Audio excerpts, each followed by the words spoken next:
Good morning, PD. You're listening to Live and Local Mornings for Florence and the PD on Live 95. Welcome back to Good Morning PD Live 95 on a Tuesday morning.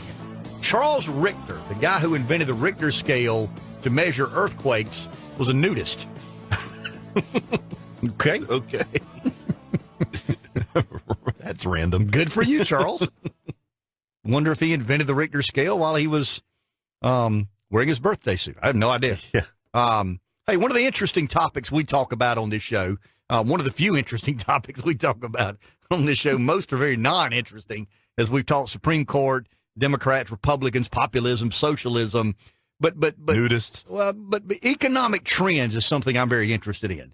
Having lived the majority of my life signed at the front of a paycheck, not the back of one, I have a unique and very interesting perspective on the economy, I think. And very often politics bleeds over into the state of affairs. We're fortunate to have with us this morning from Whitebox Real Estate, Grant Pruitt. Good morning, Grant. How are you?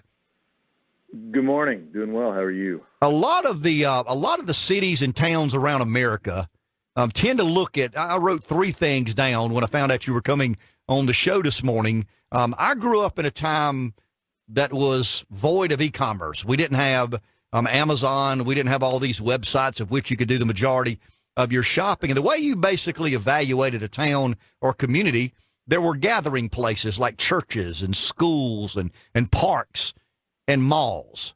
The shopping center, the shopping mall was a way people identified with their community. I think I read somewhere on CNBC or Bloomberg a couple of years ago, there's not been a new mall built in America in quite a long time.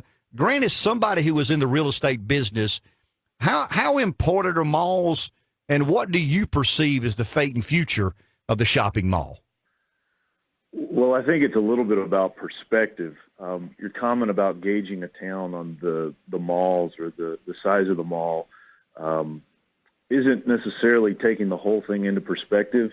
You know, if you go back in time, call it the early 1900s, it was just mom and pop stores. There weren't malls. And the mall came in as the big bad, giant conglomerate. And then you started having stores like Sears and Macy's that came in and started pushing out the mom and pops. And then you fast forward and you have Walmart that comes in and starts pushing out all the malls, all the mom and pops. And now we're looking at Amazon. So I think to a certain extent, it's a little bit about perspective.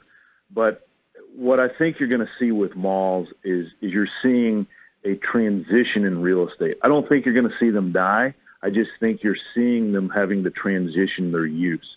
And what I mean by that is there's a little bit of an evolution as to what the definition of a mall is.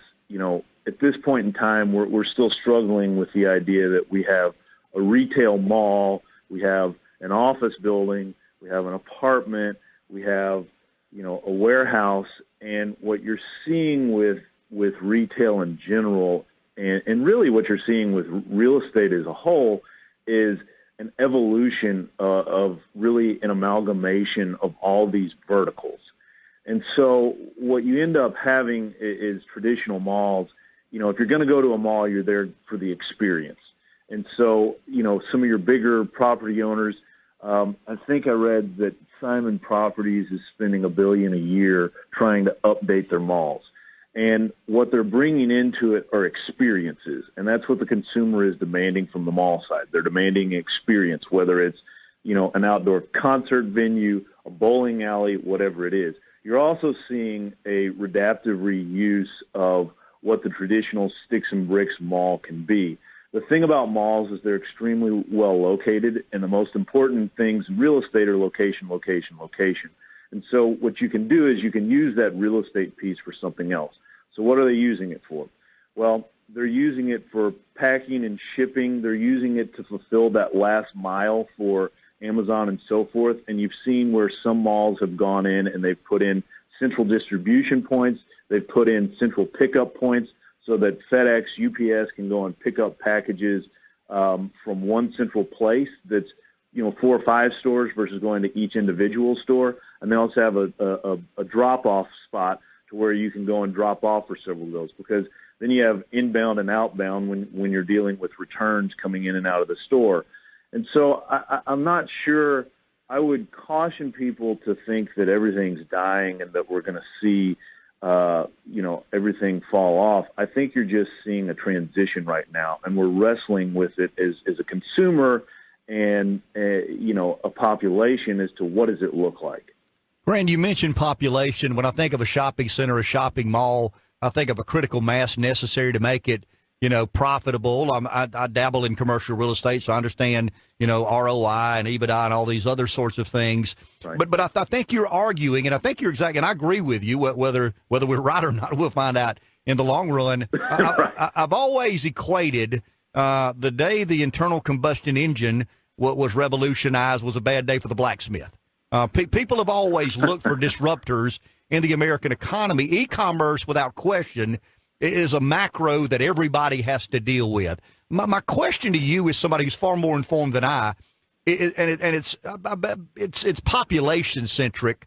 We live in a community that would be called a second tier community. Florence, South Carolina, the PD region of South Carolina. I've always felt that the top tiered locations, and I've visited a few of those, they'll be okay. They'll re-identify. They'll rebrand. They'll work through the disruption in a more manageable way. What about those in marginal locations? How do they rebrand or recreate themselves when they don't have the critical mass that some of these densely populated areas do? Is that a fair question? And is it something that is being considered as we sort through this, rebranding or re-identifying?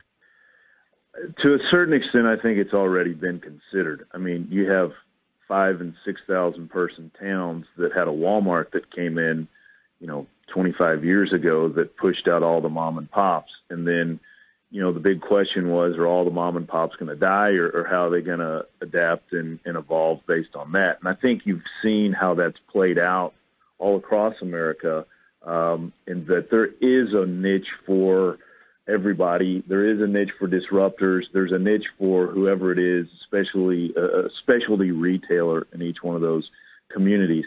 I think what you're talking about as far as critical masses and densities, the challenge for that is that regardless of where you are, we're fortunate to live in a country where you have so much abundant access to internet, and people are used to instant gratification. And the challenge in an instant gratification world is, how do you effectively distribute that last mile? How do you accommodate that prime delivery? And so a great example, I'm originally from a little town northwest of San Antonio, about 10,000 people.